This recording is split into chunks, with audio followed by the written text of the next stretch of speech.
En la fiesta, mi madre dijo eso y todos me miraron. No dije nada. Me levanté, saqué mi teléfono y toqué un botón. 5 minutos después, su rostro se puso pálido. Mi padre susurró, ¿qué acabas de hacer?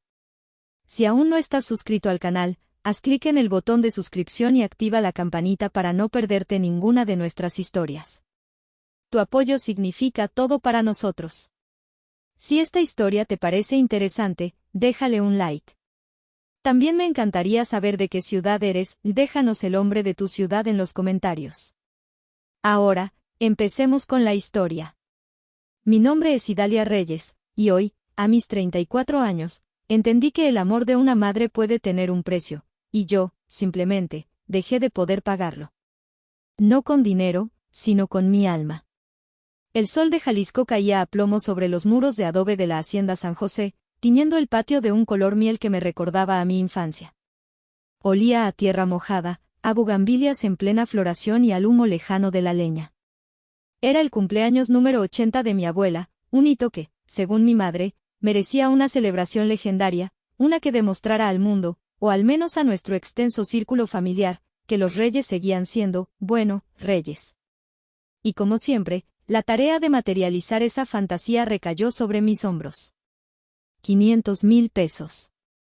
$500,000 de mi cuenta bancaria se habían transformado en esto, un conjunto de mariachis de renombre afinando sus instrumentos junto a la fuente, mesas vestidas con linos impecables, arreglos florales que desbordaban opulencia y un banquete que podría alimentar a un pequeño pueblo.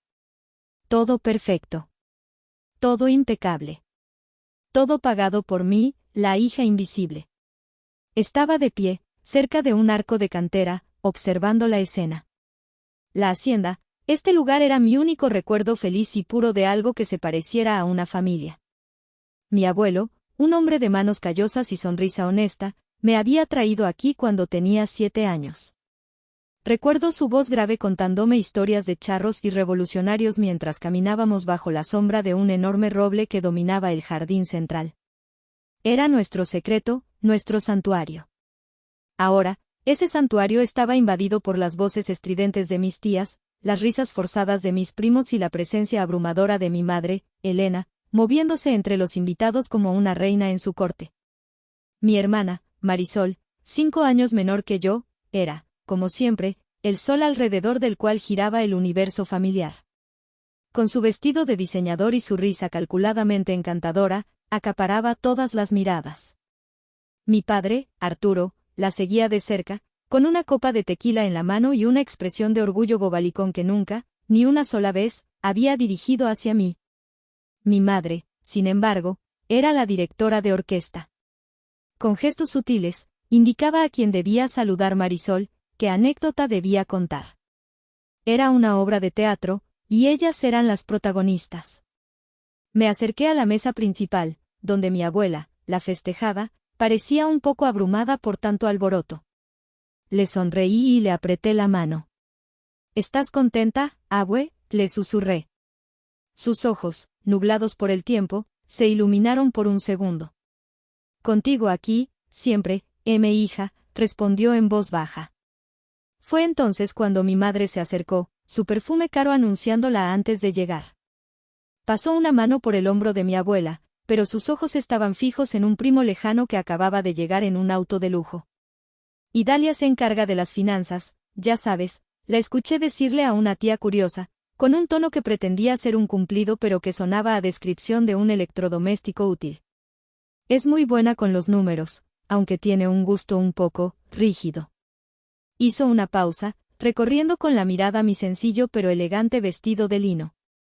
Supongo que es lo que pasa cuando te pasas el día encerrada en una oficina. Tragué saliva, sintiendo como el recuerdo de mi abuelo y yo bajo el roble comenzaba a mancharse con el veneno sutil de sus palabras. La fiesta apenas comenzaba, y yo ya sentía el peso de la armadura que me había visto obligada a construir a mi alrededor desde que tengo uso de razón. El momento culminante llegó después del banquete. Marisol, con la gracia de una actriz consumada, se levantó para proponer un brindis. Habló de la importancia de la familia, de los valores, de cómo el éxito no significaba nada si no se compartía. Cada palabra era una daga que sentía clavarse en mi piel, porque sabía quién había financiado ese éxito que ella pregonaba. Cuando terminó, entre aplausos y vítores, mi madre se puso de pie a su lado. Abrazó a Marisol con una devoción teatral, con la copa aún en alto, paseó la mirada por todos los presentes. Sus ojos se detuvieron en mí. Una pequeña sonrisa, casi imperceptible, se dibujó en sus labios. Mi Marisol es maravillosa, dijo, su voz resonando en el silencio expectante. Consigue todo lo que se propone con una gracia tan natural. Hizo una pausa dramática, asegurándose de tener mi atención completa.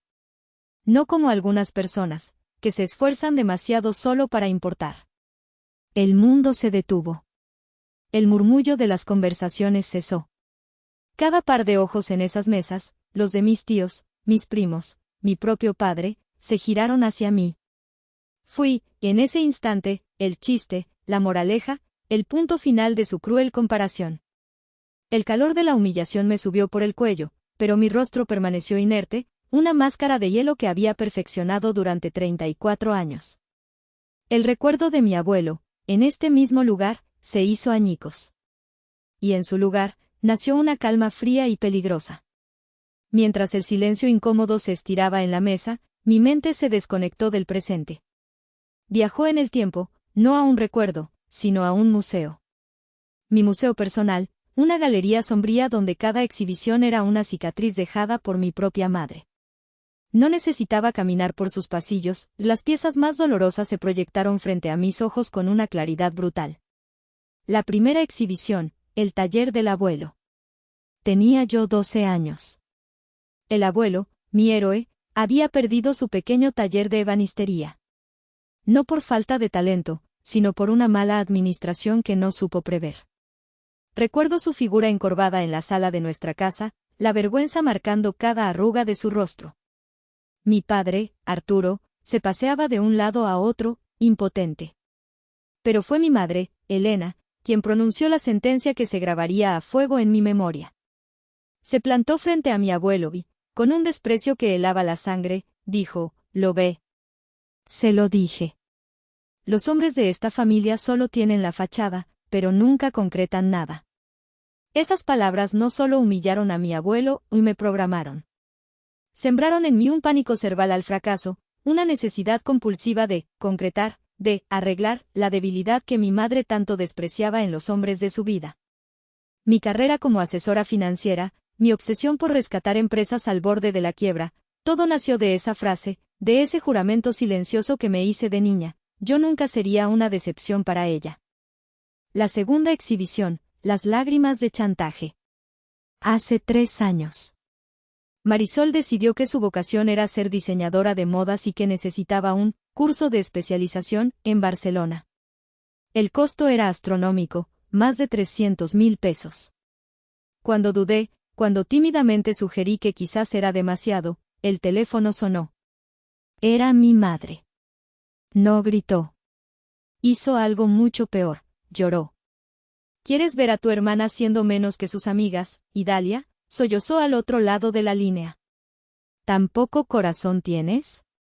¿De qué sirve todo tu dinero si no puedes ayudar a tu propia sangre a cumplir un sueño? Me llamó mezquina, egoísta.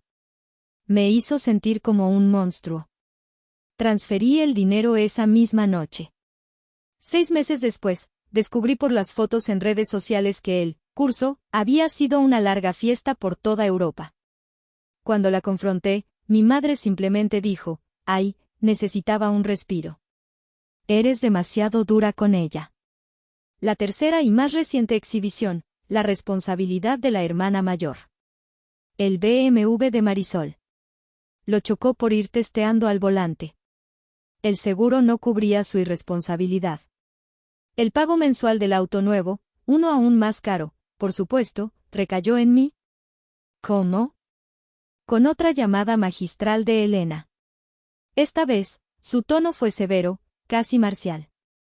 Te crié para que fueras una hermana responsable, Idalia. No una egoísta que solo piensa en sus inversiones. La imagen de esta familia depende de que todos nos apoyemos. ¿O vas a dejar que tu hermana ande en camión como cualquier pelagatos? La palabra, imagen, era su favorita. Nuestra familia no era una familia, era una marca, una fachada, y yo era la inversora silenciosa obligada a mantenerla a flote. Mientras estas imágenes desfilaban por mi mente, sentí el peso de cada sacrificio. Mi viejo Nissan Tsuru, fiel pero destartalado, que contrastaba con los autos de lujo de mis clientes. Las vacaciones a las que renuncié, los pequeños lujos que nunca me permití. Mi departamento, funcional y solitario, donde la única decoración era una pila de libros de finanzas y una solitaria foto enmarcada, la de mi abuelo y yo, sonriendo, justo aquí, en esta misma hacienda. Una punzada de dolor, agudo y familiar, me atravesó el pecho. No era el dinero. Nunca fue solo el dinero. Era la esperanza estúpida y persistente de que un día, un cheque, un favor, un sacrificio más, finalmente compraría lo que anhelaba, una mirada de orgullo de mi madre. Un «gracias, hija», que no viniera seguido de una nueva petición. El murmullo de la fiesta regresó, sacándome de mi trance. Mi madre ahora reía con una de mis tías, como si nada hubiera pasado, como si no acabara de ejecutar públicamente a su propia hija. Y entendí. Para ella, yo no era una hija. Era un recurso. Un activo financiero. Y hoy, ese activo acababa de declararse en bancarrota emocional. De vuelta en el presente, el veneno de las palabras de mi madre seguía flotando en el aire, pero la obra debía continuar. Elena y Marisol formaban un dúo inseparable, un espectáculo de complicidad y afecto perfectamente coreografiado para el consumo público. Mientras Marisol posaba para una interminable sesión de fotos con primos que apenas veía una vez al año, mi madre actuaba como su directora de arte personal, ajustando un mechón de su cabello, sugiriendo un ángulo más favorecedor.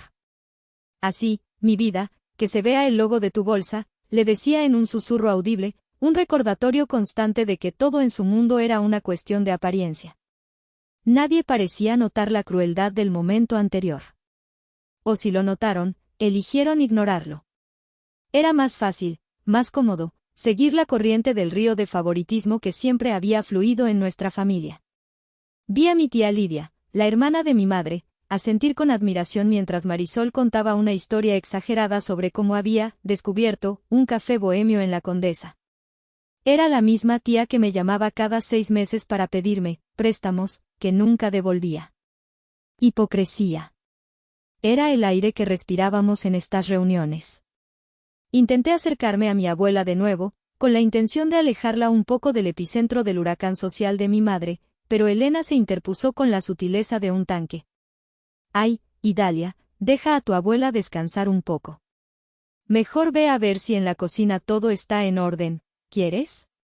Con lo que costó, más vale que el servicio sea impecable. Me estaba tratando no como a una hija, sino como a la organizadora del evento, una empleada. Asentí sin decir una palabra y me di la vuelta, sintiendo su mirada de suficiencia en mi espalda. Me alejé hacia un rincón más tranquilo del patio, buscando refugio bajo el gran roble. Era mi ancla en medio de la tormenta. Apoyé una mano en su corteza rugosa, cerrando los ojos por un instante. Fue entonces cuando sentí una presencia a mi lado. Era mi tío Ramiro, el hermano menor de mi padre, un ingeniero jubilado con una mirada que siempre parecía ver más allá de las apariencias. No dijo nada al principio. Simplemente se paró junto a mí, mirando hacia la fiesta. Luego, con voz grave y tranquila, habló. Tienes el corazón de tu abuelo, dijo, sin mirarme. No dejes que ellos te lo conviertan en piedra. Un nudo se formó en mi garganta. Era la primera muestra de genuina amabilidad que había recibido en toda la noche. Lo miré, y él finalmente giró su rostro hacia mí. Había tristeza en sus ojos. He pasado demasiado tiempo en mi vida callando ante las injusticias por mantener una paz falsa. Es un error que no pienso repetir contigo, sobrina. Sus palabras fueron un bálsamo. Una validación silenciosa de que mi dolor era real, de que no estaba loca. Le di una pequeña sonrisa de agradecimiento, incapaz de hablar. Él asintió, como si entendiera todo, y se alejó discretamente, dejándome con mis pensamientos. Mi teléfono vibró en mi bolso. Era una notificación del banco. Uno de mis clientes más importantes acababa de cerrar un trato millonario gracias a mi asesoría. Un éxito profesional rotundo. En cualquier otro día, habría sentido una oleada de satisfacción. Hoy, solo sentía un vacío inmenso. Deslicé el dedo por la pantalla, no para revisar los detalles del trato, sino para abrir mi galería de fotos. Allí estaba. La única foto que conservaba en mi teléfono, mi abuelo y yo, de 7 años, sentados justo debajo de este mismo roble. Él me abrazaba y yo reía a carcajadas, con una confianza en el mundo que ya no poseía. Mientras miraba la foto, una solitaria lágrima, caliente y traicionera, se deslizó por mi mejilla y cayó sobre la pantalla, distorsionando la imagen de mi única felicidad verdadera. Levanté la vista. A lo lejos, mi madre le mostraba a todos una revista donde Marisol aparecía en una pequeña sección social. Su orgullo era un espectáculo ruidoso y deslumbrante. Mi éxito, en cambio, era silencioso, invisible. Como yo. En ese momento, bajo el árbol de mis recuerdos, una pieza final del rompecabezas encajó. La esperanza no solo estaba herida, le estaba muerta. Y yo, por primera vez, me sentía peligrosamente libre de ella. Después del breve respiro que me ofrecieron las palabras de mi tío Ramiro, decidí que no iba a permitir que mi madre me arrinconara. Me recompuse, sequé esa única lágrima con el dorso de la mano y caminé de regreso a la fiesta con una determinación que no sentía, pero que necesitaba proyectar. Sin embargo, mi intento de normalidad duró poco. Decidí que la mejor manera de evitar a mi madre era refugiarme en el baño de damas por unos minutos, un santuario de mármol y silencio. Apenas había cerrado la pesada puerta de madera tallada cuando ésta se abrió de nuevo. Era ella. Mi madre, Elena, entró con paso decidido, su expresión era una mezcla de irritación y superioridad. Por un instante fugaz, una parte ingenua de mí pensó que venía a disculparse, a ofrecer una tregua. ¡Qué tonta fui! Se apoyó contra el tocador de mármol, se miró en el espejo y se retocó el labial rojo sangre. No me miró directamente, sino a mi reflejo. El mariachi es de tercera, Idalia, dijo, su voz cortante como el cristal. ¿De verdad esto fue lo mejor que pudiste conseguir? El año pasado, en el cumpleaños de Consuelo Serrano, llevaron a un cantante famoso. Esto, francamente, es vergonzoso. ¿Qué van a pensar de nosotros? Nosotros. Esa palabra. Como si sus decisiones y las mías fueran un esfuerzo conjunto. Yo era él, nosotros, cuando había que pagar, pero solo era Idalia, cuando había que criticar. Permanecí en silencio, contando las vetas del mármol bajo mis pies. Ella pareció tomar mi silencio como un desafío. Se giró, finalmente mirándome a los ojos. Su mirada era fría, calculadora. Mira, la fiesta de mi madre no va a ser arruinada por tu falta de visión. Necesito que hagas algo. ¿Qué quieres que haga, mamá?, pregunté, mi voz más plana de lo que pretendía. Quiero que lo arregles. Como siempre. Se acercó un paso más, su perfume invadiendo mi espacio personal. ¿Cuánto te costó este grupito? ¿50,000 pesos? No importa. He estado hablando con algunos de los invitados y el hijo de Pilar conoce al manager de un mariachi mucho más prestigioso, uno que sí tiene renombre. Podrían estar aquí en 1 hora. La audacia de su propuesta me dejó sin aliento.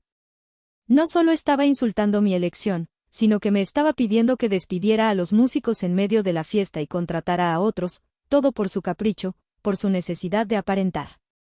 Mamá, eso es imposible y es una grosería para los músicos que ya están aquí, respondí, tratando de mantener la calma. Ella resopló, un sonido de pura impaciencia. Ay, por favor, Idalia, no seas tan dramática. Son empleados. Se les paga y se van. Esto se trata del prestigio de la familia. Luego, vino el golpe de gracia. Extendió su mano, la palma hacia arriba, como una reina esperando un tributo. Dame 20,000 pesos en efectivo. Ahora. Me encargaré de la propina para estos y del adelanto para los otros. No dejes que la fiesta de tu abuela sea recordada por tu tacañería. Tacañería. La palabra resonó en el baño silencioso. Después de $500,000, después de años de ser su cajero automático personal, me estaba llamando tacaña. Pero no fue la palabra lo que rompió algo dentro de mí. Fue la mano extendida. La expectativa descarada. La absoluta certeza en sus ojos de que yo, como siempre, cumpliría. Me quedé mirando su mano, luego subí la vista a su rostro. La vi, pero realmente la vi por primera vez. No a mi madre, sino a una extraña. Una mujer consumida por la inseguridad, tan desesperada por proyectar una imagen de éxito que estaba dispuesta a devorar a su propia hija en el proceso. Mi silencio se prolongó demasiado. Su sonrisa de suficiencia vaciló. ¿Y bien?, presionó. Fue entonces cuando la última gota de esperanza, de anhelo por su aprobación, se evaporó. Y en su lugar, quedó un vacío gélido. Una claridad absoluta. La miré a los ojos, y ella debió ver algo nuevo en los míos, algo que nunca había visto antes, porque retrocedió un paso instintivamente.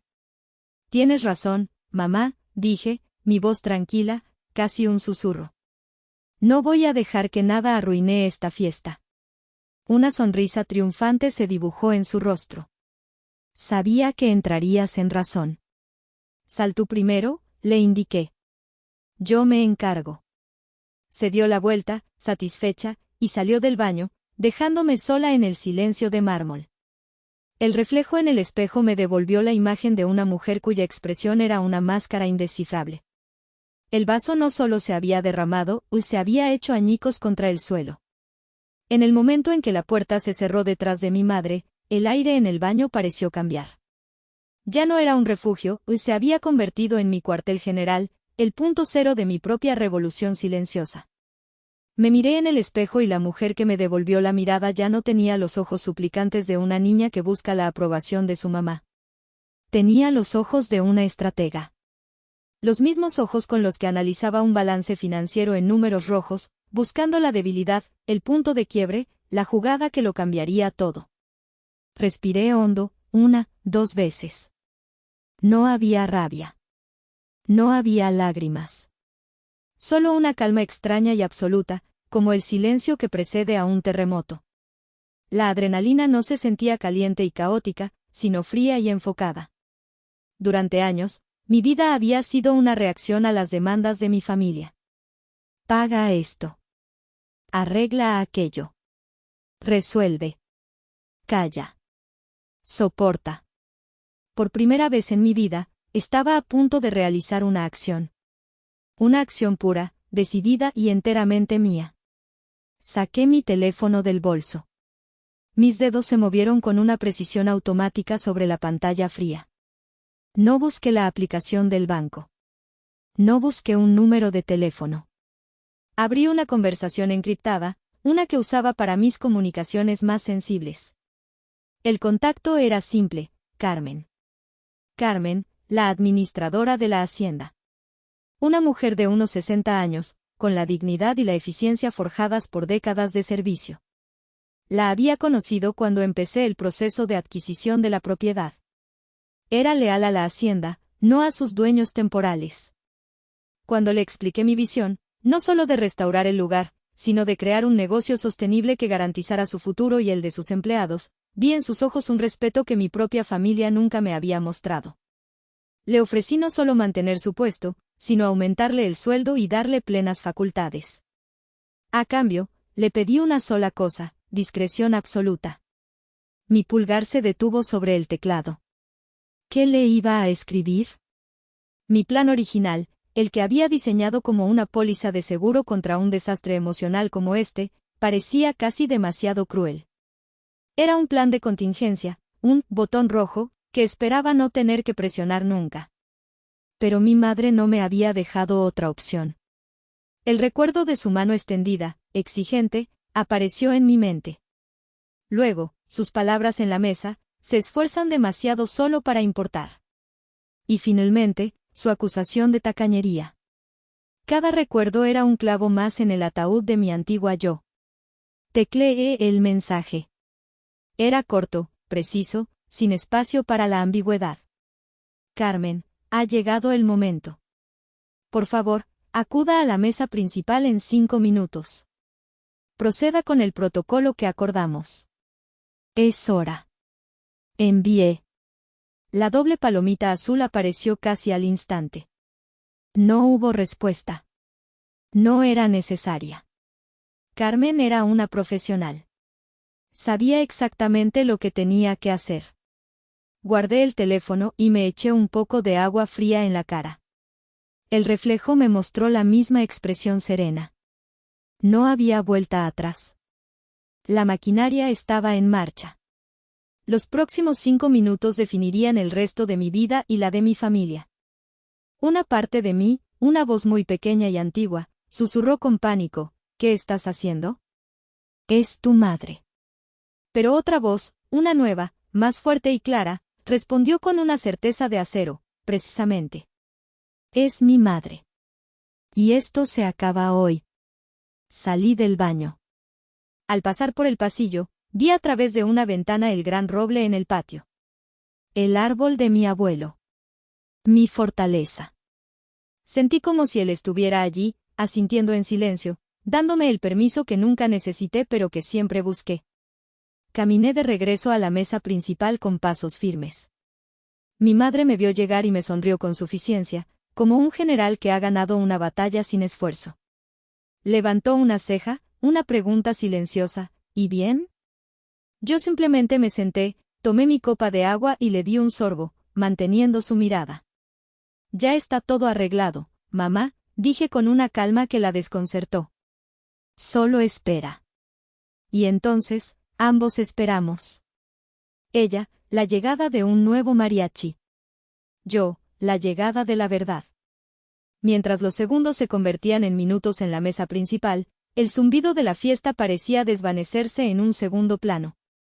Para mí, el tiempo se había ralentizado, y mi mente, una vez más, buscó refugio en el pasado, no para revivir el dolor, sino para entender el origen de mi poder.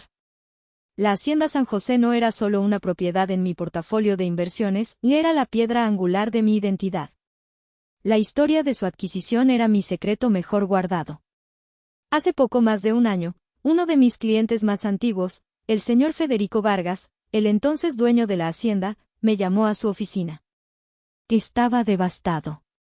Una serie de malas inversiones y una gestión anticuada habían llevado el negocio familiar, esta joya histórica, al borde de la bancarrota.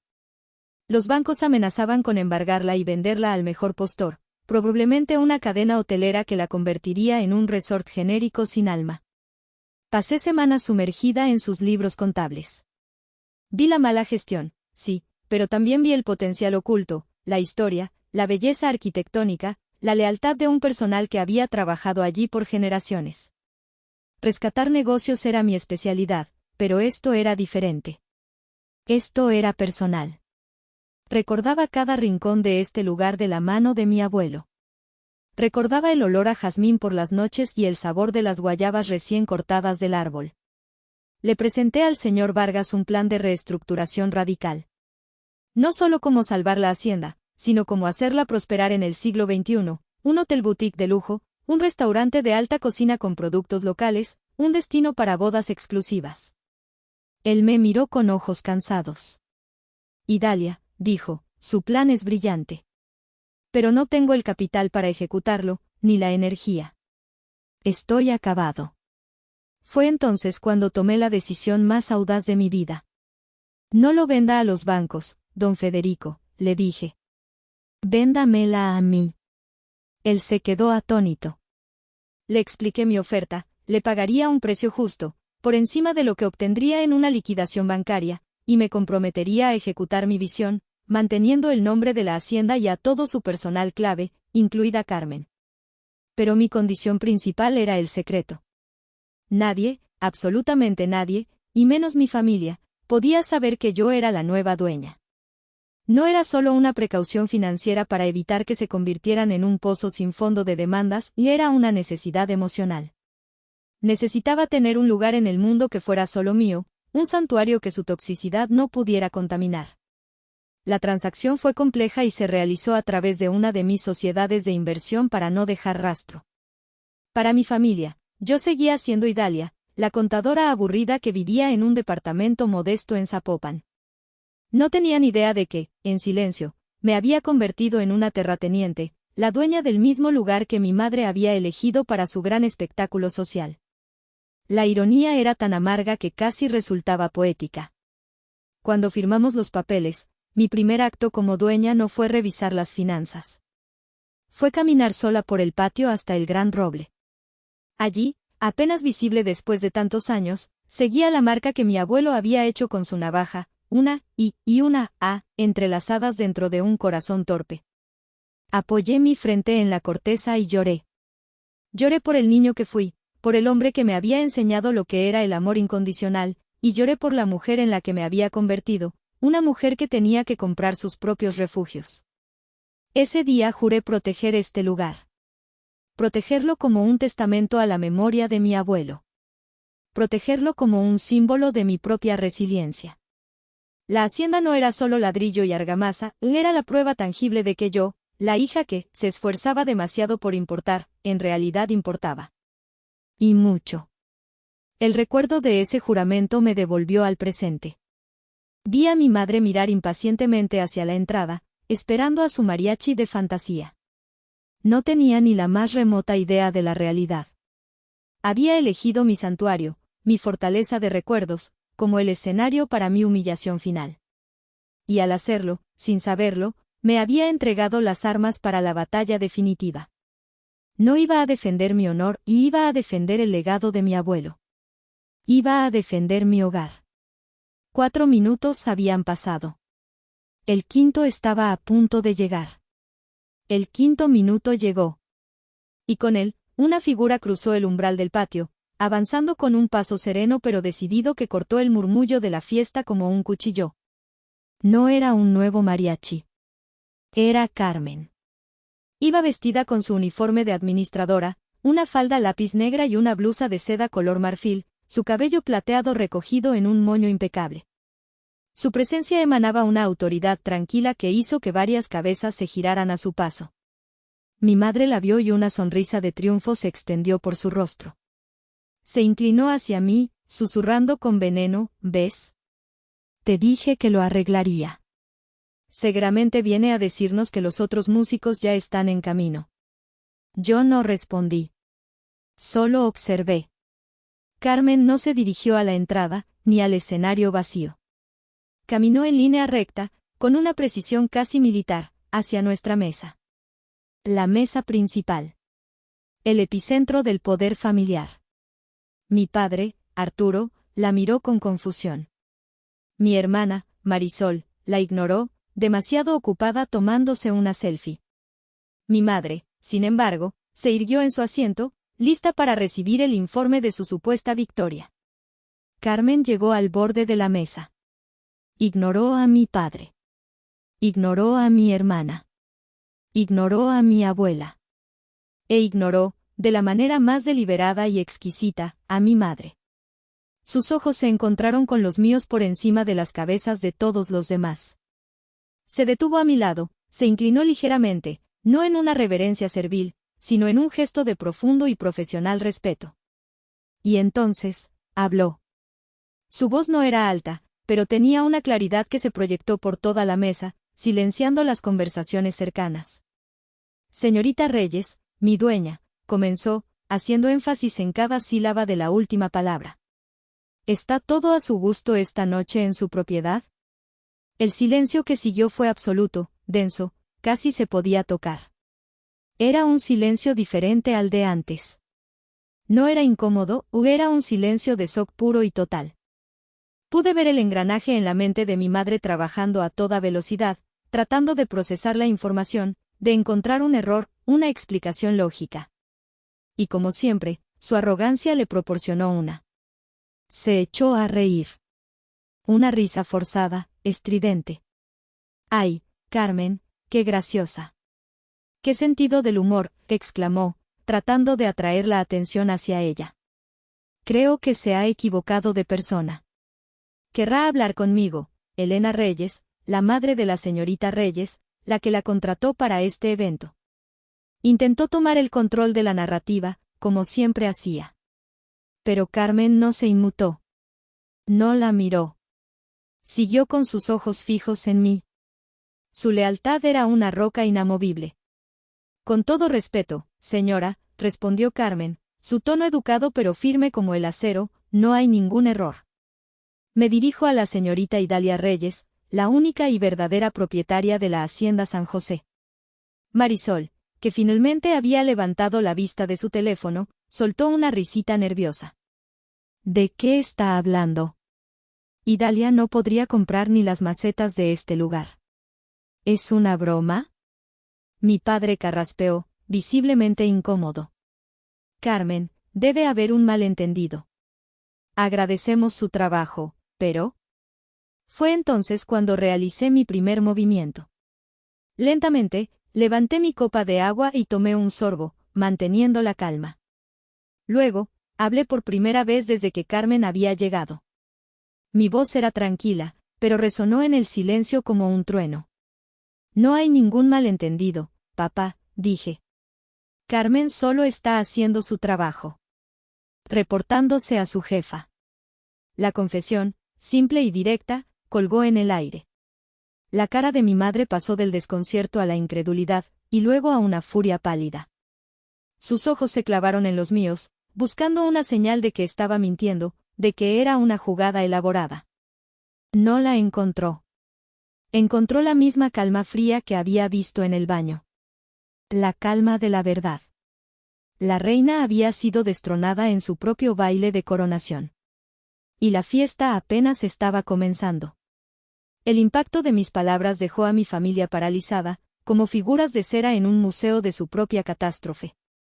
Mi madre, Elena, abrió y cerró la boca varias veces, pero ningún sonido salió. Era la primera vez en mi vida que la veía sin un guión, sin una réplica mordaz lista para ser disparada.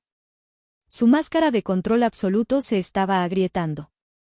Marisol fue la primera en reaccionar, como siempre, con incredulidad y desdén. ¿Tú? Dueña de esto, se burló, aunque su voz tenía un temblor de inseguridad.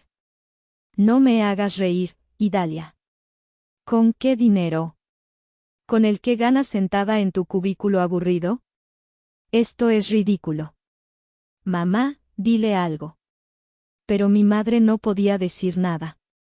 Estaba demasiado ocupada tratando de respirar.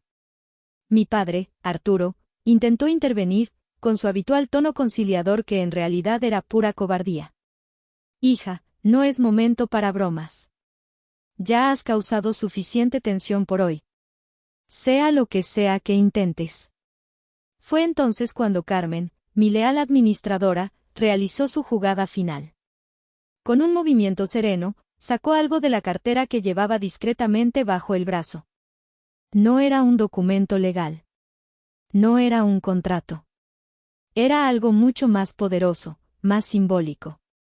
Era un llavero pesado de plata maciza, del cual colgaban llaves antiguas y ornamentadas. Lo deslizó sobre el mantel de lino hasta que se detuvo justo frente a mí. Las llaves maestras, señorita dueña, dijo Carmen en voz baja pero clara. Como usted ordenó. El sonido metálico de las llaves sobre la mesa fue como el martillazo de un juez. Era una prueba física, irrefutable. Un símbolo de poder que todos en esa mesa entendían. Esas no eran las llaves de una habitación de hotel. Eran las llaves del reino. La cara de Marisol se descompuso. La de mi padre se tornó grisácea. Y la de mi madre, en su rostro vi el pánico puro de alguien que se da cuenta de que ha perdido todo el control, de que ha subestimado a su oponente de una manera catastrófica. Pero el terremoto aún no había terminado. Faltaba la réplica más devastadora. Aprovechando el silencio atronador, mi tío Ramiro, que había estado observando todo con una intensidad sombría, se puso de pie lentamente. No me miró a mí. Miró a su hermano, mi padre, y a su cuñada, mi madre. Su voz, cuando habló, era grave y cargada de un peso moral que nadie se atrevió a interrumpir. Ya que estamos en la hora de las verdades, comenzó, su mirada clavada en Elena. Ya que estamos hablando de propiedades y de dinero. Elena, Arturo, ¿por qué no aprovechan y le cuentan a Idalia sobre el departamento en Chapalita? La mención de Chapalita, el barrio donde mis abuelos habían vivido y dejado ese pequeño departamento como única herencia tangible, fue como una descarga eléctrica. Vi a mi padre encogerse en su silla. Vi a mi madre lanzar una mirada asesina a su cuñado. Tío Ramiro continuó, implacable. ¿Por qué no le cuentan cómo lo vendieron en secreto hace más de un año? ¿Y cómo obtuvieron 2,5 millones de pesos por él? Hizo una pausa, dejando que la cifra calara hondo. Luego, su voz se llenó de un desprecio helado. Y ya que están en eso, cuéntenle cómo, después de recibir todo ese dinero, todavía tuvieron el descaro de llamarla llorando para pedirle que les pagara el seguro médico porque las cosas estaban muy difíciles. Cuéntenle cómo la dejaron pagar la reparación de su techo mientras ustedes apostaban y perdían el dinero de los abuelos en la bolsa. Si la revelación de la hacienda había sido un golpe al ego, esto era un golpe al corazón. La traición definitiva. El secreto que recontextualizaba cada sacrificio, cada cheque, cada llamada de auxilio. No era que no tuvieran dinero, o era que preferían usar el mío mientras ocultaban el suyo. El aire se volvió irrespirable. La verdad, cruda y brutal, estaba servida sobre la mesa junto a los restos del banquete. Ya no se trataba de una humillación pública. Se trataba de un fraude emocional y financiero a gran escala, perpetrado por las dos personas que se suponía debían protegerme. Mi madre finalmente encontró su voz. Pero no era para disculparse. Era para atacar. «Tú no sabes nada, Ramiro», siseó, su voz temblando de rabia. «Son nuestros asuntos familiares». Era un asunto familiar hasta que usaron el dinero de mi sobrina para tapar su incompetencia, replicó él, sin ceder un centímetro. Y en medio de ese caos, yo permanecí en silencio, asimilando el golpe final. El dinero del departamento de mis abuelos. El lugar donde pasé tantos fines de semana de niña. Vendido. Desaparecido. Y yo, su red de seguridad, su plan B, su tonta útil. La calma fría que sentía se solidificó, convirtiéndose en algo tan duro y afilado como el diamante. El eco de las palabras de mi tío Ramiro se quedó suspendido sobre la mesa, tan pesado y denso como el humo después de una explosión. Nadie se movía. Nadie hablaba. La fiesta, con su música y sus risas lejanas, parecía pertenecer a otro universo, a un planeta donde las familias no se devoraban unas a otras en público. En nuestra mesa, solo había escombros. La cara de mi madre era un lienzo de emociones contradictorias y horribles. La furia luchaba contra la humillación, la vergüenza contra un orgullo herido de muerte. Sus manos, normalmente tan elegantes y controladas, temblaban sobre el mantel. Miró a mi padre buscando apoyo, pero él tenía la vista clavada en su plato, como si contuviera los secretos del universo. Por primera vez, parecía un hombre pequeño, vencido, despojado de la autoridad que su esposa siempre le había fabricado. Marisol era un caso aparte. Su cerebro, acostumbrado a procesar la vida en términos de likes y apariencias, simplemente no podía computar la nueva realidad. Su mirada iba de mi madre a mí, de las llaves de plata sobre la mesa a la expresión sombría de nuestro tío. El desprecio en su rostro había sido reemplazado por algo mucho más primario, el miedo. El miedo de que el mundo dorado que siempre había dado por sentado estaba a punto de colapsar. El miedo de que la fuente de la que había bebido toda su vida estaba a punto de secarse. Y yo me sentía extrañamente vacía. Esperaba sentir rabia, un deseo de gritar y llorar. Pero no había nada de eso. Era como si el último golpe hubiera sido tan fuerte que había anestesiado todo lo demás. Solo sentía una profunda, abrumadora y liberadora decepción. Era el final. El final de la esperanza, el final de la obligación, el final de la niña que una vez creyó que podía ganarse el amor de su madre si se esforzaba lo suficiente. El silencio se rompió por un sollozo ahogado. Provenía de mi abuela. Estaba mirando a su hija, mi madre, con una expresión de incomprensión y dolor que me partió el alma. En su fiesta de 80 años, El legado que veía ante ella era una familia rota por la mentira y la codicia. Ese sollozo fue lo que me devolvió a la acción. El tiempo de la conmoción había terminado. Era la hora de las consecuencias. Si llegaste hasta esta parte del video, significa que realmente te interesó la historia. Cuéntame en los comentarios qué opinas, escribe el número 1 para saber que estás aquí o dime desde qué parte de tu país me estás viendo. También puedes dejar cualquier pregunta y la responderé. Lentamente, me puse de pie. El movimiento fue deliberado, sin prisa. Todos los ojos en la mesa se levantaron para mirarme. En ese momento, el poder en nuestra dinámica familiar había cambiado de forma tan absoluta que era palpable. Ya no era Idalia, la hija obediente, la hermana proveedora. Era la señorita Reyes, la dueña, la única persona en esa mesa que no tenía nada que perder porque ya se lo habían quitado todo. Primero, miré a mi padre. Él rehusó encontrar mi mirada.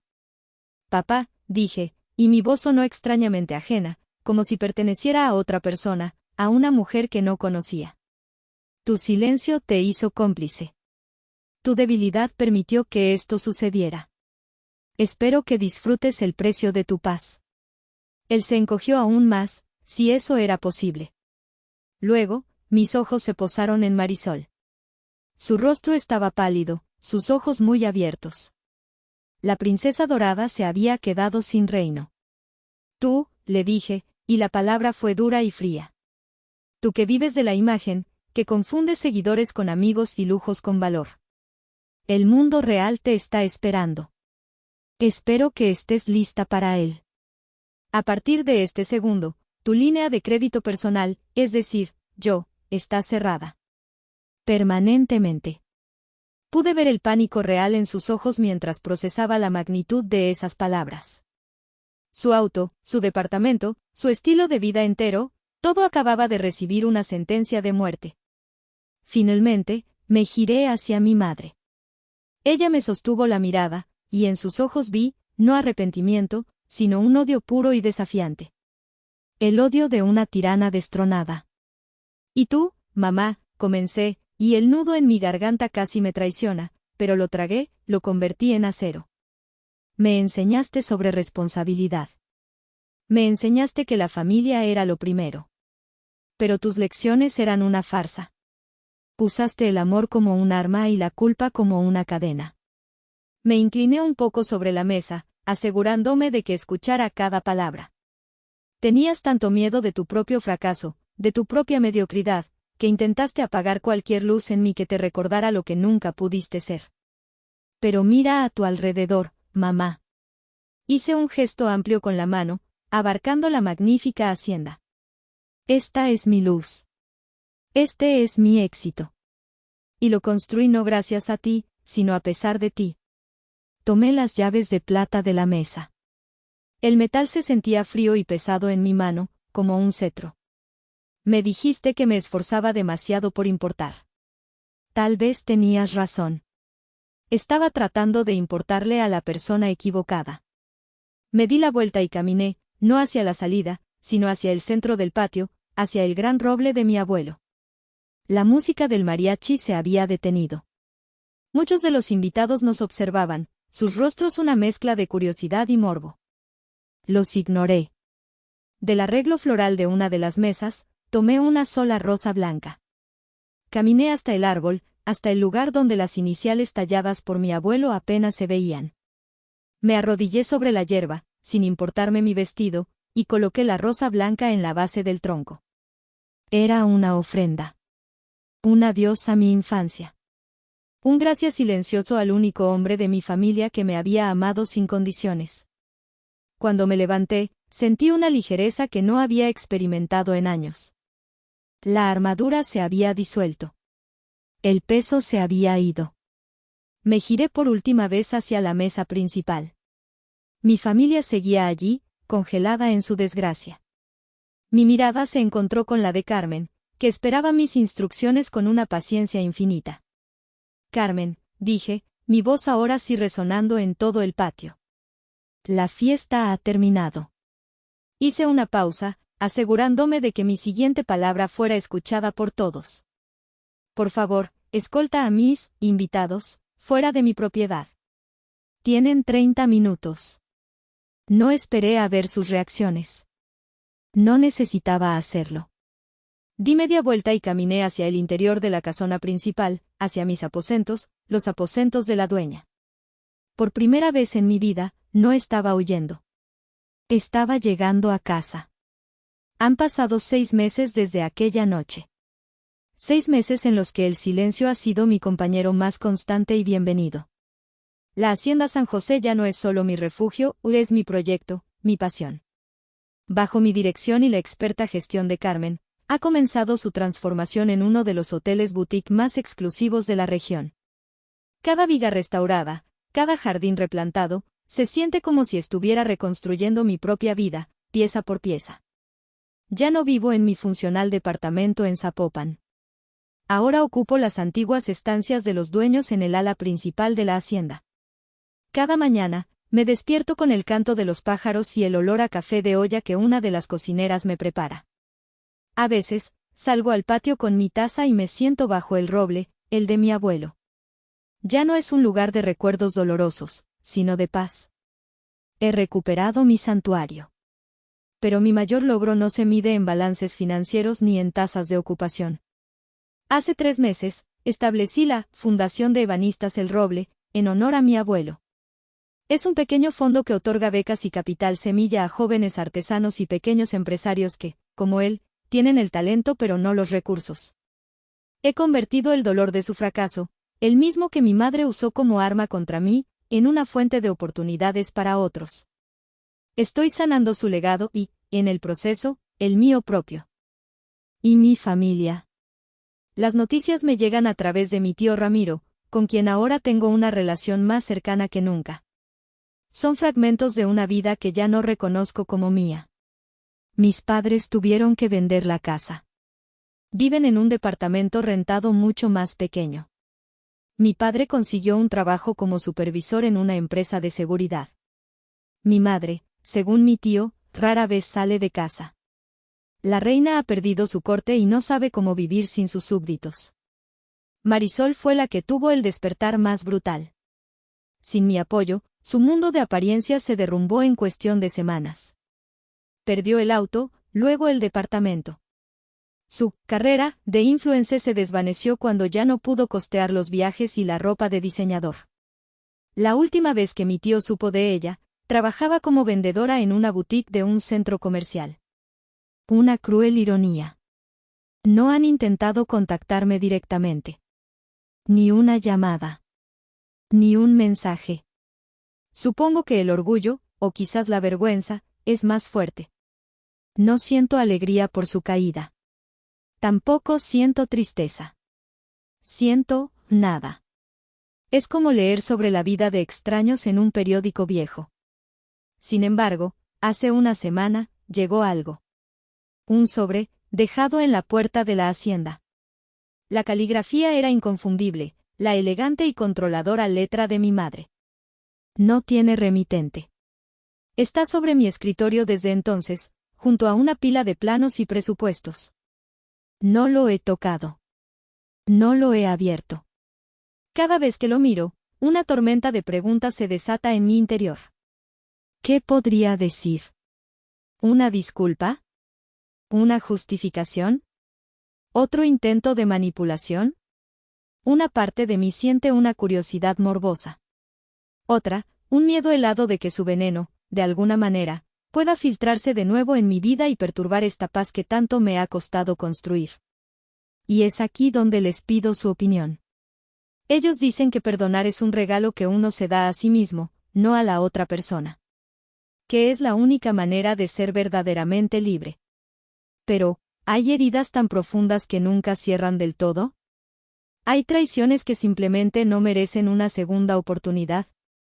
Proteger mi paz, mantener esa puerta cerrada, ¿no es esa la forma más elevada de perdón propio? No lo sé.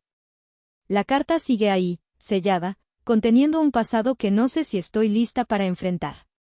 Díganme ustedes, ¿debería leerla? ¿Estoy equivocada al elegir mi tranquilidad por encima de una relación que, quizás, ya estaba muerta desde hace mucho tiempo?